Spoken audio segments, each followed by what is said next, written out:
Hey Vault Hunters, welcome back, and today Gearbox did a special presentation at Tokyo Game Show showcasing one of the new Vault Hunters that will be coming to the game very soon, and this Vault Hunter's name is Cash, and I've got all of the details on Cash in this video. You don't want to miss this. The new Vault Hunter looks very promising indeed, plus new shift codes for you all that have been posted, and I'll be going over other news as well, such as how to make your game run even better if you've been experiencing stutters after that latest patch. So let's dive into the news, starting off with the new Vault Hunter that Gearbox just showed off at TGS. Alright, so Randy Pitchford took the stage at TGS and showed off the new Vault Hunter by the name of Cash. Now, while we didn't get to see any new gameplay, we did get this a brief teaser right here and brand new details on Cash, including the fact that Cash will be coming up as a part of the Q1 2026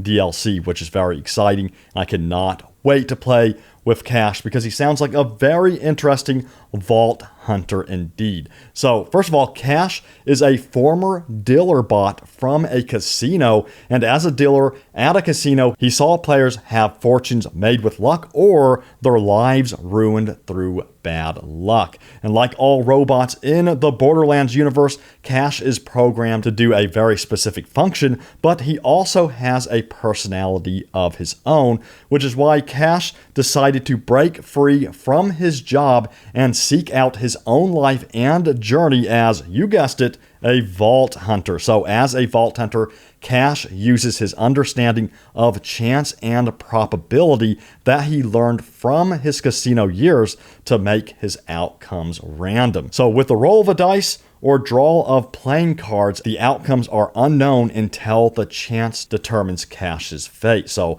a very interesting description right there of Cash as a character, and it's going to be very interesting to see how this affects his gameplay. So Randy went on to say because of this chance and his understanding of all of this probability from the casino years, he can either become the most powerful Vault Hunter through luck or the exact opposite with bad luck. So his gameplay is actually considered high risk, high reward. Now, what this means exactly has yet to be seen, but this is what Randy Pitchford has told us at TGS. So again, it all sounds very interesting. Let me know what you think in the comments down below. And we also got this screenshot right here of the different weaponry and different items as well coming along with Cash as DLC. So a lot of stuff here, but we didn't get actual gameplay, unfortunately.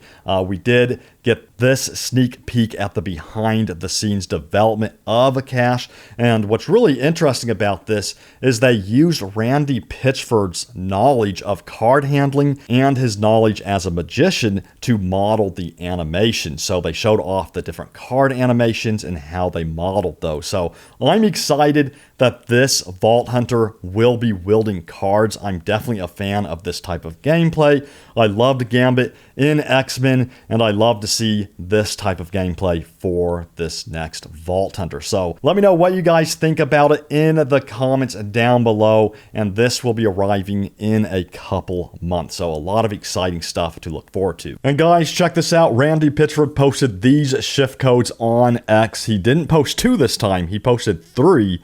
So he said shift codes, each with a golden key for Borderlands 4. And then as always, you can redeem them at shift.gearbox.com, and they expire in about 48 hours. So get to hurrying up and getting your shift codes. And if you've been experiencing some stutter issues like I have after that big patch that recently released, well, Borderlands is well aware of this according to their official Twitter, which said the following. So they said this, they said, "We've received reports that some players are experiencing reduced stability after downloading today's update." Of course, they're referring to the update a couple days ago. And they said stuttering issues should resolve over time as the shaders continue to compile in the background while playing. If you're still experiencing issues after 15 minutes of continuous play, you can also clear your shader cache via your video card manufacturer's approved method. If you continue to experience issues, please send us a support ticket so we can help you troubleshoot. So yeah, this was a fairly common problem after the patch was applied. I even had major stuttering issues after I applied the patch on the PC. And what I did was I first cleared the cache, and then I upped the actual cache storing capabilities on my PC. And I'll throw up some instructions on how to clear the cache. If you look at the middle of those instructions there, it says for NVIDIA, you can use a launch command with Steam -clear PSO driver cache or manually delete files from the app data folder. Now, what I did was I used the launch command, and then I went into my NVIDIA app settings and made sure shader cache size was set to 100 gigabytes. And when I launched the game, this seemed to fix the issue. Of course, after you launch the game the first time,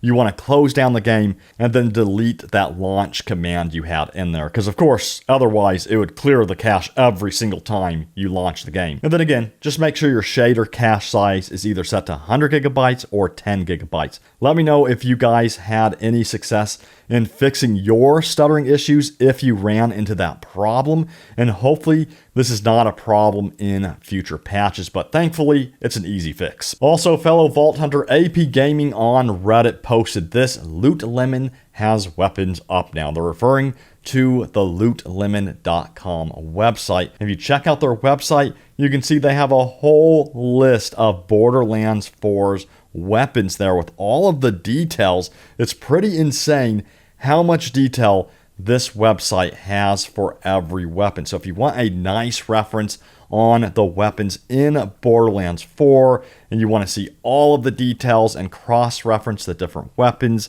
see the rarity of them, see the weapon types, manufacturer, all the elements the weapons have, and all of that. They even have the card displayed of each weapon as well, so you can see the actual in-game stats of the weapon too. So a really impressive website right here, and a really good resource if you want to go after certain weapons and keep track of your collection in this way. So hats off to them for creating such a database like this. Also, this was a pretty funny thing that someone caught in the credits.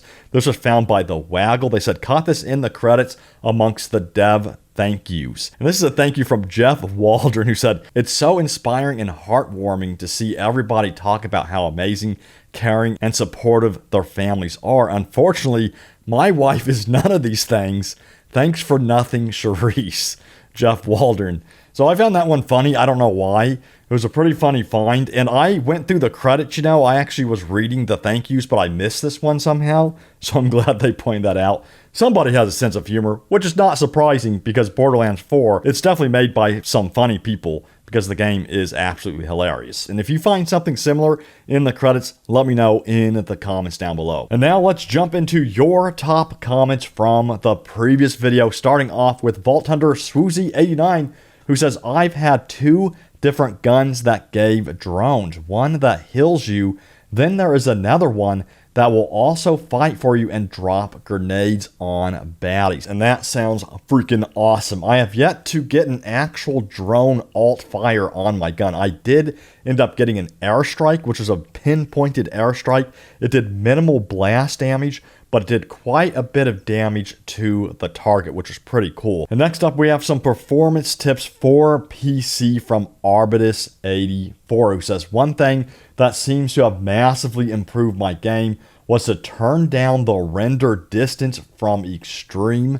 Far less lag and crashes once it stopped trying to render the entire map at once. So if you guys are still experiencing slow performance or stutters or anything like that, be sure to try this out and hopefully it helps with performance. You can also shut off the volumetric cloud shadows. From what I've heard, this also improves performance dramatically as well. And that's gonna do it for the video, Vault Hunters. A jam-packed video once again, and let me know what you think of the new upcoming Vault Hunter in the comments down below. We have some exciting stuff coming up indeed.